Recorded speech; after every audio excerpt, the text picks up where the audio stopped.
ನಮಸ್ಕಾರ, ನೀವು ನೋಡ್ತಾ ಇದ್ದೀರಾ ಶ್ರೀ ಮಾರಿಕಾಂಬಾ ಡಿಜಿಟಲ್ ಟಿವಿ. ನಾನು ಸೃಷ್ಟಿ ನಾಯ್ಕ್. ಅಖಿಲ ಭಾರತ ಸಾರ್ವತ್ರಿಕ ಮುಷ್ಕರಕ್ಕೆ ಸಂಬಂಧಿಸಿದಂತೆ ಕೊಪ್ಪಳದಲ್ಲಿ ಕರಪತ್ರ ಬಿಡುಗಡೆ ಮಾಡಲಾಗಿದೆ. ಕಾರ್ಮಿಕ ಸಂಘಟನೆಗಳ ಜಂಟಿ ಸಮಿತಿ ಹಾಗೂ ಸಂಯುಕ್ತ ಹೋರಾಟ ಸಮಿತಿಯಿಂದ ಕೇಂದ್ರ ಮತ್ತು ರಾಜ್ಯ ಸರ್ಕಾರಗಳ ಜನವಿರೋಧಿ ನೀತಿಗಳನ್ನು ಖಂಡಿಸಿ ಫೆಬ್ರವರಿ 12ರಂದು ಮುಷ್ಕರ ಯಶಸ್ವಿಗೊಳಿಸಲು ಕರೆ ನೀಡಲಾಗಿದೆ.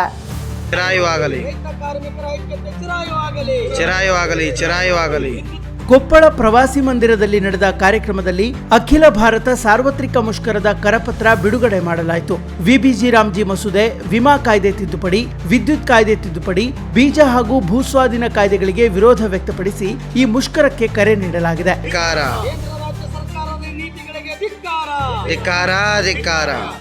ಫೆಬ್ರವರಿ 12ರಂದು ನಡೆಯುವ ಮುಷ್ಕರದಲ್ಲಿ ಬ್ಯಾಂಕ್, ಸಾರಿಗೆ, ಶಿಕ್ಷಣ, ವಿದ್ಯುತ್, ಆರೋಗ್ಯ, ನಿರ್ಮಾಣ ಕ್ಷೇತ್ರದ ಕಾರ್ಮಿಕರು, ಆಶಾ ಮತ್ತು ಅಂಗನವಾಡಿ ಕಾರ್ಯಕರ್ತರು, ರೈತರು ಮತ್ತು ಸಾರ್ವಜನಿಕರು ಭಾಗಿಯಾಗಲಿದ್ದಾರೆ. ಜಿಲ್ಲೆಯ ವಿವಿಧ ಭಾಗಗಳಲ್ಲಿ ಪ್ರತಿಭಟನೆಗಳು ನಡೆಯಲಿದ್ದು, ಕೆಎಸ್ಆರ್ಟಿಸಿ ಸಿಬ್ಬಂದಿ, ಆಟೋ ಚಾಲಕರು, ಬೀದಿ ಬದಿ ವ್ಯಾಪಾರಿಗಳು ಸೇರಿದಂತೆ ಎಲ್ಲರೂ ಸ್ವಯಂ ಪ್ರೇರಿತವಾಗಿ ಕೊಪ್ಪಳ ಬಂದ್ಗೆ ಸಹಕರಿಸಬೇಕೆಂದು ಮನವಿ ಮಾಡಲಾಗಿದೆ. ಇದೇ 12ನೇ ತಾರೀಕಿಗೆ ಅಖಿಲ ಭಾರತ ಕಾರ್ಮಿಕರ ಮುಷ್ಕರವನ್ನು 10 ಕೇಂದ್ರ ಕಾರ್ಮಿಕ ಸಂಘಟನೆಗಳು, ರೈತ ಸಂಘಟನೆಗಳು, ಪ್ರಗತಿಪರ ಸಂಘಟನೆಗಳು ಮತ್ತು ಏನು ಕರ್ನಾಟಕ ರಕ್ಷಣಾ ವೇದಿಕೆ, ಕನ್ನಡಪರ ಸಂಘಟನೆಗಳಾಗಿರ್ಬೋದು, ಎಲ್ಲ ಸಂಘಟನೆಗಳು ಸಂಪೂರ್ಣವಾಗಿ ಒಂದು ಹೋರಾಟದಲ್ಲಿ ಭಾಗವಹಿಸ್ತಾ ಇದ್ದಾವೆ.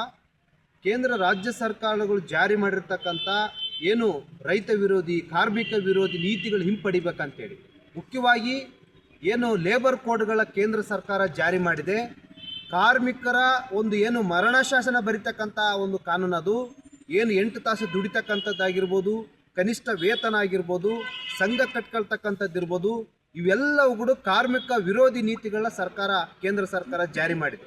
ಇನ್ನೊಂದು ಕಡೆಗೆ ಏನು ಮಹಾತ್ಮ ಗಾಂಧಿ ನರೇಗಾ ಯೋಜನೆ ಏನು ಜಾರಿ ಇತ್ತು, ಕಾನೂನುಬದ್ಧವಾಗಿತ್ತು, ಅದನ್ನು ಇವತ್ತು ಒಂದು ಯೋಜನೆಯಾಗಿ ಕನ್ವರ್ಟ್ ಮಾಡಿ ಇವತ್ತು ಸರ್ಕಾರ ಏನು ದುಡಿಯುವಂಥ ಜನಗಳ ಯಾವ ರೀತಿ ಗುಳೆ ಹೋಗ್ತಕ್ಕಂಥ ಪರಿಸ್ಥಿತಿಗೆ ಪರ್ಯಾಯವಾಗಿ ಒಂದೇನು ಉದ್ಯೋಗ ಖಾತ್ರಿ ಯೋಜನೆ ಇತ್ತು.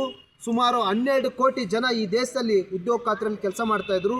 ಈಗ ಮತ್ತೆ ವಾಪಸ್ ಗುಳೆ ಹೋಗ್ತಕ್ಕಂಥ ಪರಿಸ್ಥಿತಿನ ಯೋಜನೆನ ವಿಬಿಜಿ ರಾಮ್ಜಿ ಯೋಜನೆ ಅಂತ ಇವತ್ತು ಜಾರಿ ಮಾಡಿದ್ದಾರೆ. ಅದು ವಾಪಸ್ ತಗೋಬೇಕಂಥೇಳಿ ಇವತ್ತು ನಾವು 12ನೇ ತಾರೀಕು ಕೊಪ್ಪಳದಲ್ಲಿ ಎಲ್ಲ ಸಂಘಟನೆಗಳು ಒಟ್ಟಾಗಿ ಸೇರಿ ಬಸ್ ಸ್ಟ್ಯಾಂಡಿಂದ ಗನ್ ಸರ್ಕಲ್ವರೆಗೆ ಬೃಹತ್ ಪ್ರತಿಭಟನೆಯನ್ನು ನಾವು ಹಮ್ಮಿಕೊಂಡಿದ್ವಿ. ಸಂಪೂರ್ಣವಾಗಿ ಕೊಪ್ಪಳದ ಜನತೆ ಈ ಹೋರಾಟನ ಬೆಂಬಲಿಸಿ ಭಾಗವಹಿಸಿ ಈ ಒಂದು ಹೋರಾಟಕ್ಕೆ ಸಪೋರ್ಟ್ ಮಾಡಬೇಕಂತ ಹೇಳಿ ನಾನು ಈ ಸಂದರ್ಭದಲ್ಲಿ ಮನವಿ ಮಾಡ್ಕೊಳ್ತಾ ಇದ್ದೀನಿ. JCTU ಮತ್ತು SKM ಸಂಯುಕ್ತ ಕಿಸಾನ್ ಮೋರ್ಚಾ ಕರ್ನಾಟಕದಲ್ಲಿ, ಸಂಯುಕ್ತ ಹೋರಾಟ ಕರ್ನಾಟಕ, JCTU ಜಂಟಿ ಸಂಘಟನೆ, ಕಾರ್ಮಿಕ ಸಂಘಟನೆಗಳ ಸಂಯುಕ್ತದಲ್ಲಿ ಈ ಹೋರಾಟ ನಡೀತಾ ಇದೆ. ಎಲ್ಲರೂ ಬೆಂಬಲಿಸಬೇಕಂತ ಮನವಿ ಮಾಡ್ಕೊಳ್ತಾರೆ.